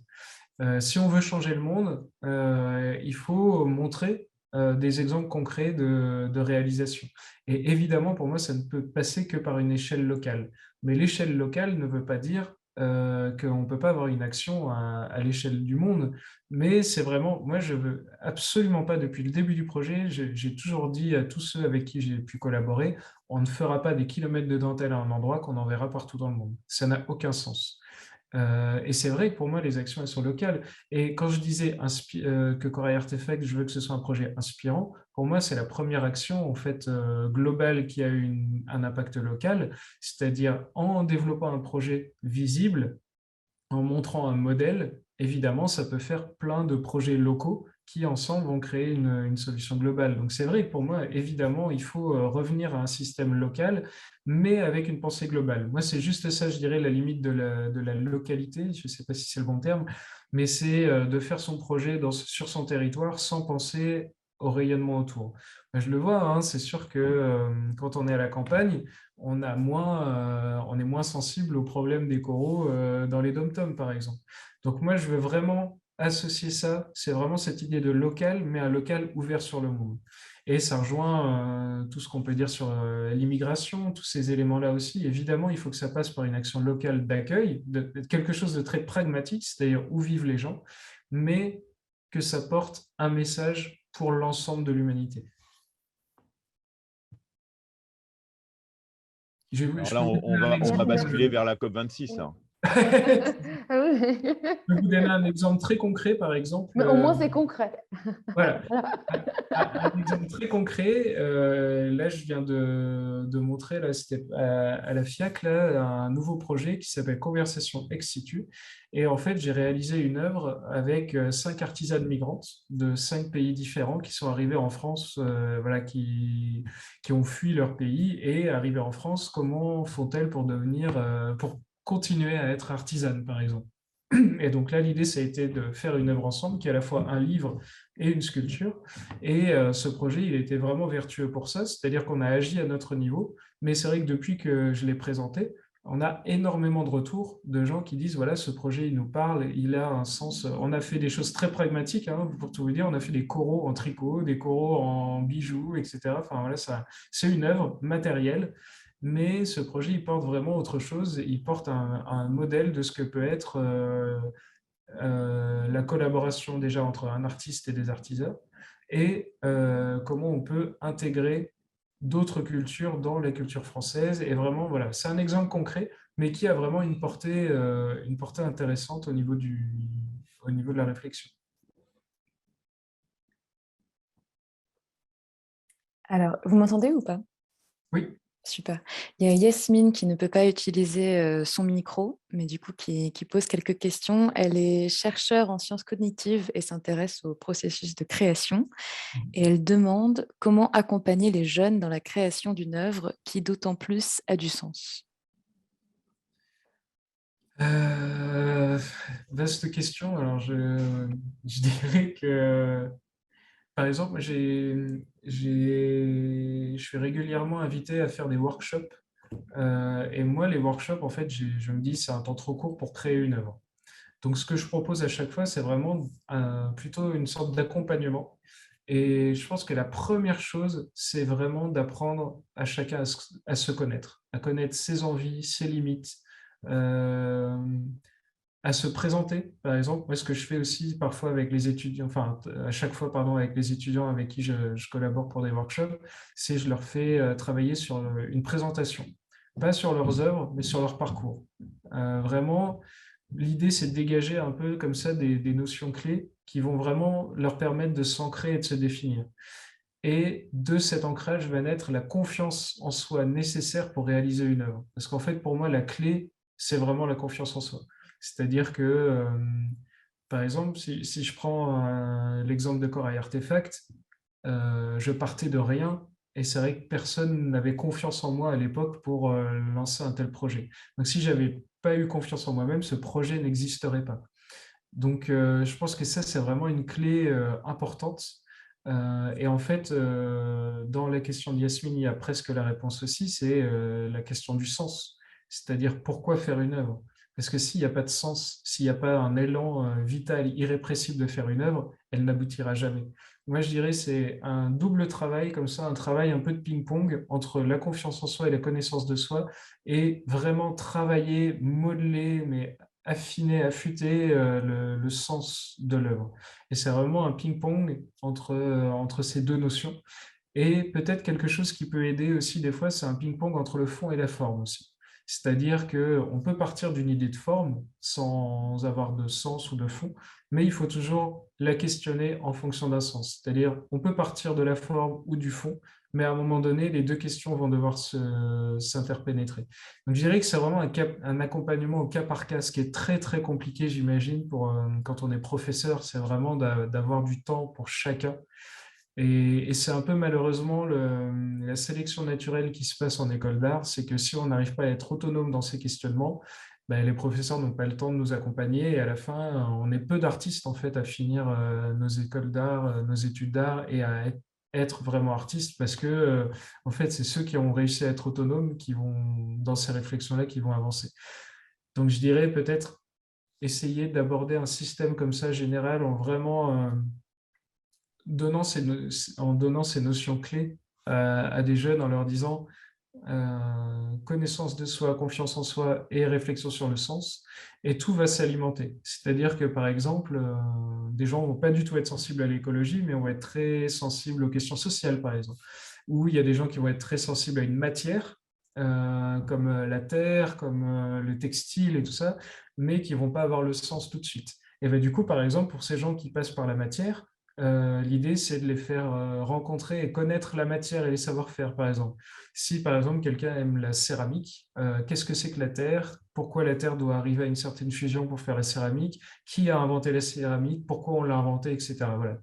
C'est vraiment un peu la questionnite aiguë, c'est vraiment poser des questions à chaque fois pour creuser, creuser et à un moment donné, trouver la petite pépite qui va donner le sens et la forme. Super, merci. Elle a une autre question, et je lis. Ma dernière est en lien avec votre vision holistique que je partage. Si vous deviez revoir le programme d'apprentissage des jeunes, comment enseignerez-vous l'art en lien avec les sciences? Quelle serait la première matière à connecter, approcher, selon vous? Euh, c'est pas simple. C'est pas simple. Moi, il me semble, je ne veux pas dire de bêtises, mais je crois que dans des pays scandinaves ou au Japon, je ne sais plus, il y a des cours d'empathie et de jardinage, par exemple. Moi, je dirais que c'est déjà une excellente base. Ouais, c'est ça. Vraiment, apprendre des savoir-faire, c'est énorme aussi. Je pense qu'aujourd'hui, moi, par exemple, j'adore tricoter. Alors, j'ai tricoté pour des œuvres, mais aujourd'hui, j'essaie de me faire des vêtements, tout ça. Enfin, apprendre à la fois quelque chose de très concret, du jardinage, des choses comme ça, mais que ça permette d'amener vers des questions philosophiques. Je prends l'exemple d'une école Montessori qui est en train de lancer un programme pour apprendre aux enfants à coder, mais sans ordinateur. Mais ça, pour moi, je trouve ça formidable. Ça passe par des jeux, ça passe par des objets très concrets, sans ordinateur, comprendre la logique du code, ce qui est pour moi fondamental pour les années à venir. Donc, je dirais que c'est ça, c'est peut-être revenir à quelque chose de très pragmatique, très concret, jardinage, couture, sport, enfin, tous les domaines sont intéressants à explorer, mais il faut toujours, à mon avis, prendre un moment pour voir cette activité d'en haut un peu, je dirais. Mais pour moi, c'est la base. Je pense qu'un individu... Et puis de la connaissance de soi, enfin, je ne vais rien dire de révolutionnaire, mais de la méditation, des moments d'écriture aussi, d'écriture automatique peut-être, enfin, tout ce qui peut permettre de se connaître et de se donner confiance. Et surtout pas ce qui va freiner la confiance en soi, c'est-à-dire ingurgiter des savoirs sans les remettre en question. C'est vraiment, je pense que les domaines qu'on apprend déjà à l'école sont intéressants, mais ce qui est pas, ce qui est dommage, c'est qu'il n'y a pas de mise en pratique, il n'y a pas d'action. Même voilà, tous les grands philosophes aimaient marcher, marcher et penser. Enfin, là, la salle de classe, c'est compliqué parce qu'on est statique, on n'est pas en mouvement, on n'est pas dans l'émotion, on n'est pas dans l'idée en mouvement, et on n'a pas le temps on n'a pas le temps d'être critique aussi. Mais ça, c'est très compliqué, hein, j'imagine, pour les professeurs qui ont un programme à respecter, mais et peu de temps. Et en même temps, je me dis, les pauvres enfants, c'est long, une journée de classe, mais il y a d'autres modèles hein, qui existent, c'est sûr, mais je pense que ces modèles, en tout cas, qui me semblent vertueux, c'est ceux qui allient à la fois l'absorption de connaissances et la mise en pratique. Merci beaucoup. Moi, j'ai une question. Du coup, vous parlez beaucoup de confiance en vous. Comment est-ce que vous avez, je ne sais pas si vous l'avez, mais si vous avez trouvé cette confiance en vous qui fait que vous en prenez. Enfin, c'est des très grands projets, donc comment faites-vous? Non, je pense qu'on ne on l'a jamais à 100%. Et puis, moi, j'ai un peu plus confiance en moi qu'il y a hier, avant-hier, il y a 10 ans.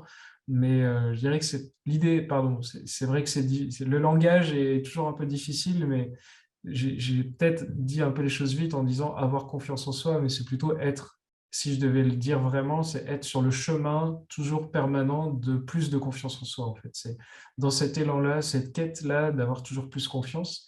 Moi, je dirais que j'ai une chance. euh, je pense que c'est pas chez tout le monde, c'est que depuis que j'ai conscience de moi-même, j'ai cette idée que je peux tout faire. C'est-à-dire que j'ai pas peur en fait de m'attaquer à des choses improbables. J'ai pas peur de dire que j'ai envie de changer le monde. Et ça, c'est assez rare. Donc, je dirais que je suis presque né avec petite étincelle de confiance en moi, un peu absurde, mais de me dire, voilà, ça ne me fait pas peur, quoi. Je vous donne un exemple. Pour une œuvre que j'ai réalisée, c'était un hommage à Charlie Chaplin et à un des films de Charlie Chaplin. Et j'utilisais pour ça une séquence d'un de ses films. Et j'aurais pu me dire, mais comment je vais faire? J'ai pas les droits, etc. Ben, j'ai cherché comment avoir les droits. Et en fait, il se trouve qu'en France, c'est le MK2 qui a les droits de Chaplin, mais que pour l'international, c'est les petits-enfants et arrière-petits-enfants de Charlie Chaplin qui gèrent ces droits.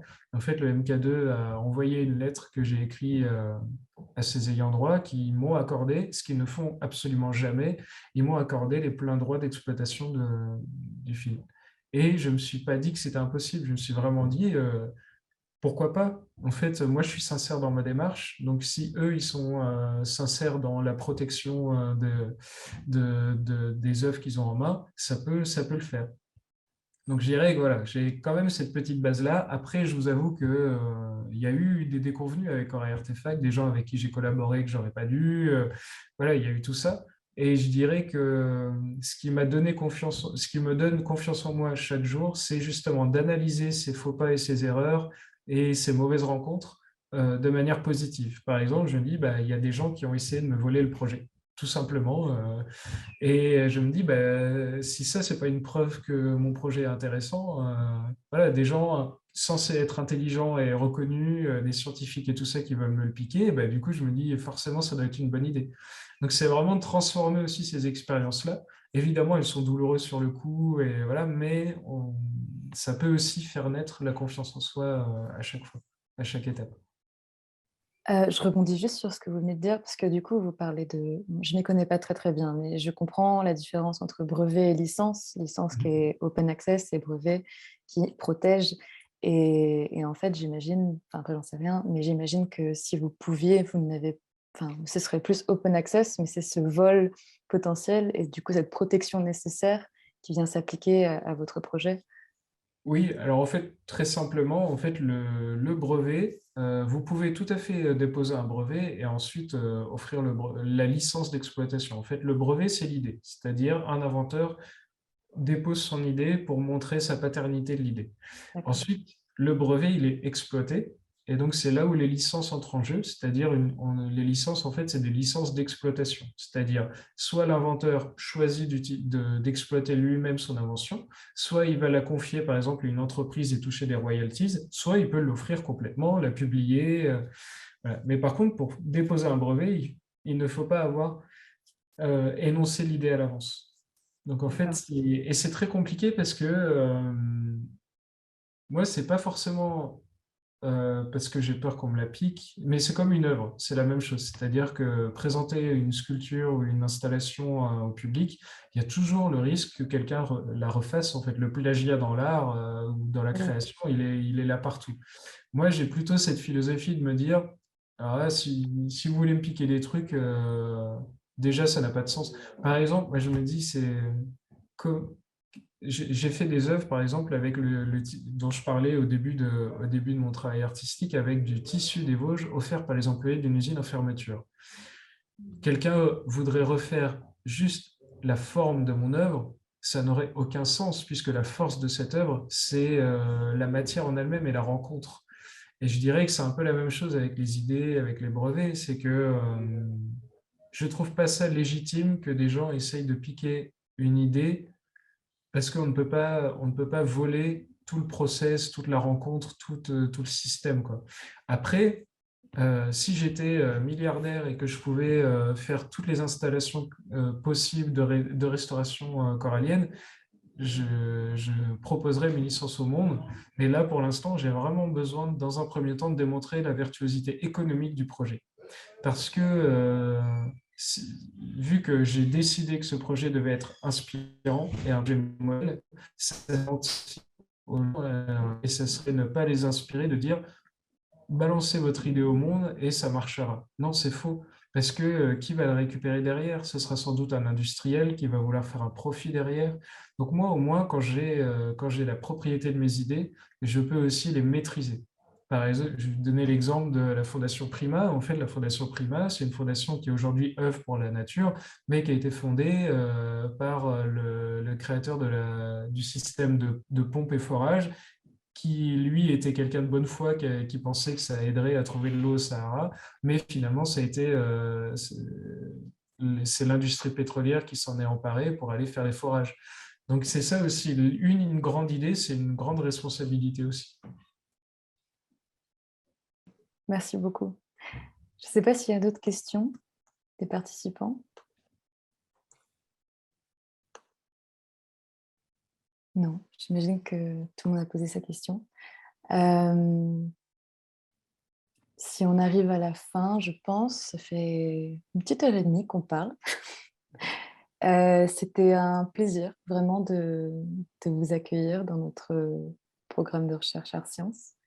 Merci beaucoup. Ah, attendez, pardon. Il y a Yasmine qui me pose une autre question. C'est parti pour une dernière question. Pas de souci. Alors, quand vous réalisez une œuvre, commencez-vous par le dessin? Autrement dit, avez-vous une vision globale de l'œuvre avant? Ou commencerez-vous par une pièce de puzzle et la suite viendra petit à petit? Ça dépend du contexte. Si c'est une invitation, moi j'aime beaucoup les invitations en fait. Par exemple, j'ai réalisé un travail avec une entreprise qui s'appelle Weber Saint-Gobain qui fait des matériaux de construction.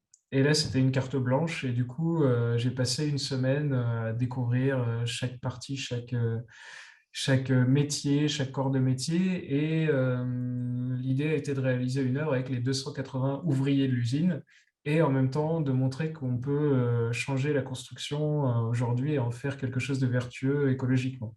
Donc du coup, là, je n'avais pas de projet préconçu et vraiment, le projet s'est construit en fonction des recherches que j'ai faites. Mais par contre, c'est vrai que j'ai quand même une certaine image à chaque fois. Par exemple, je me dis, si je travaille avec 280 personnes, il faut que ce soit une dimension exceptionnelle. Donc, il y a cette image un peu de grande dimension et je me suis dit, tout de suite, j'ai eu un peu l'image d'une façade de bâtiment.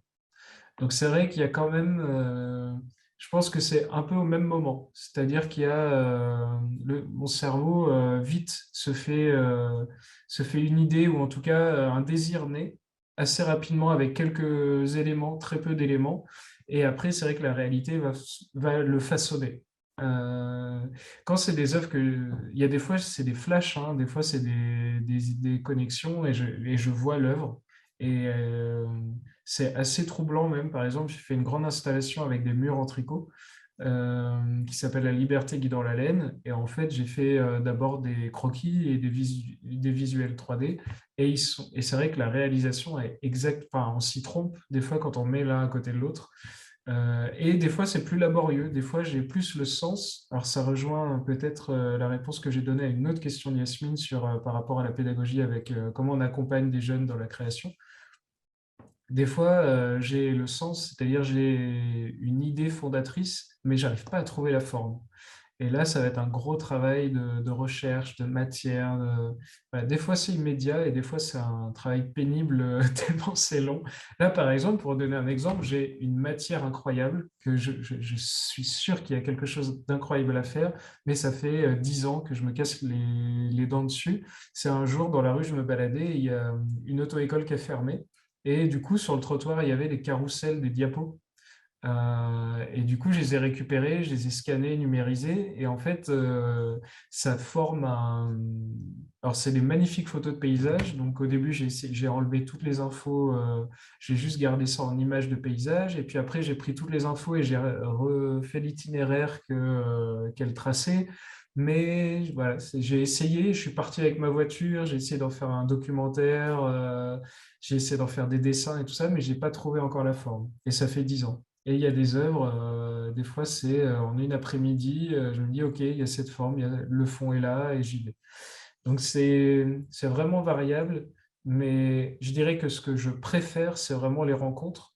Donc des fois c'est en distant, les rencontres, j'aime ça, j'aime bien avoir ce cadre-là qui permet de... J'aime bien exploser le cadre aussi. Donc, j'aime bien déjà avoir un cadre et de voir comment je peux déborder un peu sur les côtés. Donc, ça, c'est ce que je préfère. Mais en même temps, alors, je suis désolé, je suis un peu bavard, mais ça me fait penser là, je pense à un livre que je trouve vraiment bien, qui est par l'auteur qui a écrit le livre Mange, prie, aime. En fait, elle a écrit un livre sur la création et sur la créativité, et elle a une théorie que je trouve vraiment intéressante. C'est l'idée que les idées sont là, un peu partout, et elle cherche un être humain pour les réaliser. Et en fait, quand on a une idée, donc on passe un contrat avec cette idée. C'est-à-dire, je suis la bonne personne pour te réaliser et je vais mener à bien cette idée. Donc, il y a à la fois l'apport de la personne qui va la réaliser, mais aussi une position humble par rapport à cette idée qui est qu'elle était là et qu'on est juste un vaisseau, un robot qui va la réaliser. Et, et c'est vrai que je trouve que ça, c'est bien. J'aime bien cette idée-là, que les idées arrivent et qu'ensuite, une fois qu'on a passé un contrat avec elles, on essaye au maximum de les réaliser au plus juste. Super, merci beaucoup. Voilà, Yacine nous dit merci. Voilà, si je vérifie juste si personne d'autre a envie de poser des questions, de faire une remarque. C'est le moment. Moi, je Non. voulais vous remercier. Et Ah, puis, j'espère qu'on aura l'occasion de voir en pratique et en réel votre travail dans des cadres que nous connaissons à l'université ou même dans d'autres cadres qui ne seraient pas forcément des cadres artistiques d'ailleurs, puisque vous avez évoqué cette ouverture. Mais là, par exemple, alors, si vous voulez voir une installation, c'est jusqu'au 7 novembre à la gare Saint-Lazare, dans le hall de la Oui. gare. Et pour ceux qui, par hasard, vont à Dubaï prochainement, une installation aussi pour le pavillon français. Et sinon, je rebondis sur ce que vous dites, Yann. J'aimerais, quand je vais avoir les résultats de mon premier brevet, en faire une expo. Parce que c'est un langage graphique très spécial, le langage des brevets. Et en même temps, les dessins sont très beaux. Et j'ai vraiment envie de faire ce pont-là, cet événement artistique-là, justement autour du brevet. Donc ça rejoint du coup aussi ce que vous disiez, Iglika. C'est vraiment l'idée de montrer le lien très concret entre la création artistique et la recherche scientifique. Là, il est vraiment très Je voulais vous pragmatique. remercier aussi pour cette belle présentation. Et puis, euh, nous suivrons avec intérêt et grand plaisir vos prochaines explorations, et notamment les dessins autour des brevets. Ça, ce serait vraiment... Ouais. Super. La question du Ouais. brevet, Oui, euh, c'est fondamental. zut, pardon, je vous entends plus, Yann. on vous a perdu, Yann. Allô, allô? Voilà, vous m'entendez là? Oui, C'est là, bon. on vous entend. Oui, pour rebondir sur les réflexions qu'on peut avoir sur les brevets, justement, et que vous développez de votre côté.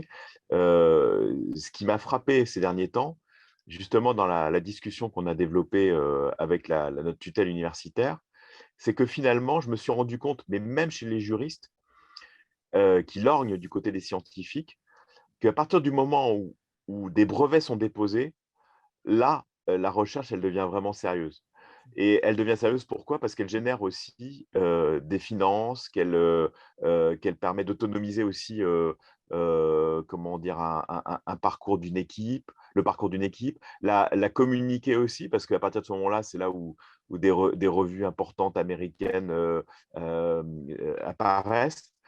Enfin, c'est assez étonnant parce que finalement, aujourd'hui, j'ai le sentiment que la question du brevet est une clé et pour se faire respecter tout simplement, mais aussi évidemment pour développer ce que vous avez expliqué et j'ai le sentiment aussi que notre université, qui est bon, une université plutôt de sciences humaines, sociales et juridiques, est en train de prendre conscience de l'importance du brevet et donc je vous en reparlerai et je pense qu'on pourra échanger avec Iglika et Emma sur ces questions des dépôts de brevets art sciences, mais je crois qu'il y a quelque chose qui se joue, qui ne serait pas uniquement du côté de la science, justement, mais plutôt là, c'est vraiment très sociétal comme réflexion, et aussi générateur d'autres formes, de nouvelles formes, comme ce que vous faites aussi dans ce que vous pratiquez, c'est-à-dire qu'il y a le dépôt du brevet ouvre d'autres champs. Exactement. Alors déjà, l'écriture d'un brevet en soi est assez passionnante. Les critères, je les trouve très beaux. Par exemple, il faut que ce soit compréhensible par l'homme du commun. C'est quand même des notions philosophiquement, sociologiquement assez intéressantes parce qu'un brevet est extrêmement complexe et non, l'homme du commun ne peut pas les lire, mais c'est un critère. Donc c'est vraiment une gymnastique mentale. Après, je vous avoue que en plus de ça, là, je m'accorde des fois un peu d'ego. Et là, je vous avoue que le dépôt de brevet, c'est vraiment de l'ego. Je pense qu'il y a, et c'est du bon ego, c'est-à-dire qu'à un moment donné, pour ce cheminement de confiance en soi, je pense qu'on a besoin quand même de certaines validations. Et je me prépare psychologiquement à faire sans, à garder la confiance que j'ai dans le projet sans. Mais je le verrais comme un coup de pouce pour la suite, un coup de pouce pour poursuivre l'aventure. Mais oui, c'est une réflexion qui est intéressante. C'est vraiment effectivement, il y a des enjeux économiques derrière et de crédibilisation d'un projet, ça c'est sûr. Mais il y a un brevet, pour l'avoir fait, pour en avoir écrit un, c'est vraiment quelque chose de très personnel en fait. C'est très lié à la personnalité, très lié à l'ego, à tout ça. Voilà, c'est vraiment, moi j'imaginais ça comme quelque chose de très industriel, de très collaboratif et tout ça. Et finalement, en fait, on s'écrit à soi-même, Ouais. quoi. Et paradoxalement, c'est une structure qui ne dure qu'une année, alors que la marque dure 10 ans. Enfin, on peut le Bon, déposer tout le temps. Il le faut brevet, renouveler le brevet. alors, le brevet, en fait, non, c'est plus long que ça, hein. Normalement, quand le brevet est validé, on a l'usufruit pendant au moins 15 ans. Ah bon? Euh, ouais. Et après, Ah d'accord. et en fait, le brevet, il est géographique. C'est-à-dire que dans un premier temps, vous déposez le brevet dans votre pays. Ensuite, vous l'étendez à des zones géographiques différentes. Donc là, par exemple, moi, j'ai déposé un brevet en France. Ensuite, l'idée, ça va être de déployer ce brevet en Europe. Et ensuite, Vous le déposez à l'INPI? à l'INPI, c'est ça, tout à fait. Oui, c'est ça. Donc, c'est 250 euros le champ. Enfin, vous prenez combien de. Parce qu'il y a Ah, trois, si on prend trois. Non, c'est très ouais. intéressant parce que alors, ça, je connais très bien aussi le dispositif et la marque, il y a trois champs possibles, hein, c'est ça, hein. Alors, Donc, vous pouvez prendre il y en a plus. vraiment Ouais. plein. C'est très cher. Après, c'est au-delà on va 1000, 2000, 3000, 5000. C'est ça. Après, oui, c'est vrai que la marque, c'est plus cher de déposer une marque qu'un brevet.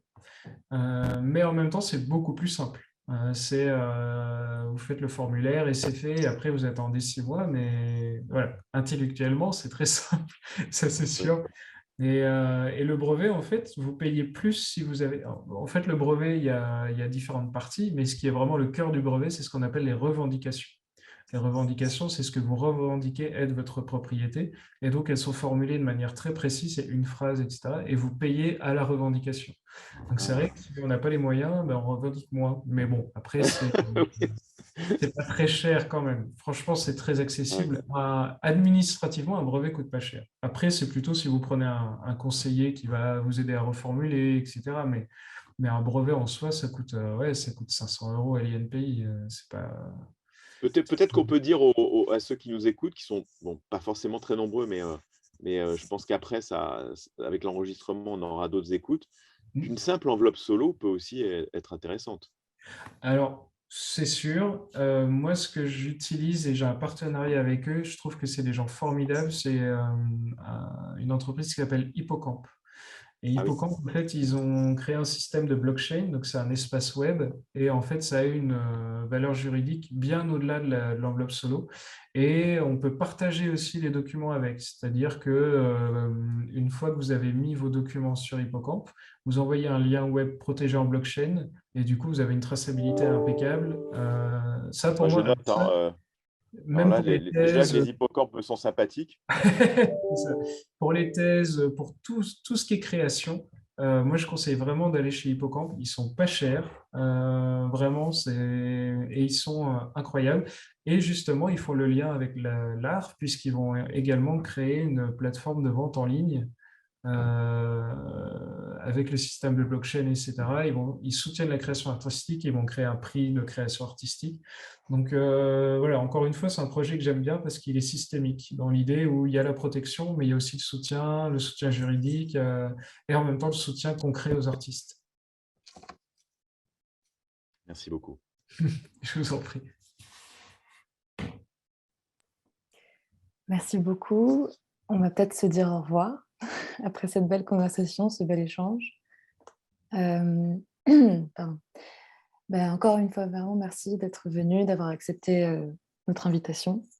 On vous souhaite le meilleur dans votre continuation et on vous suivra de très très près. Et nous, on va continuer nos conférences avec la prochaine. Ce sera avec Madame Pascale Gonzalez, qui est une artiste plasticienne qui travaille autour des lichens. Et là, en ce moment, elle est en résidence, en fait, avec une scientifique spécialiste des lichens. Donc, elle va nous raconter tout ça. Voilà. Merci encore, Jérémy Gobet. C'était un plaisir de vous rencontrer. Merci à tous. Merci. Merci infiniment. Merci, Emma. Merci. Bonne soirée. Au revoir. Au revoir. Au revoir, Jérémy. À bientôt. À bientôt.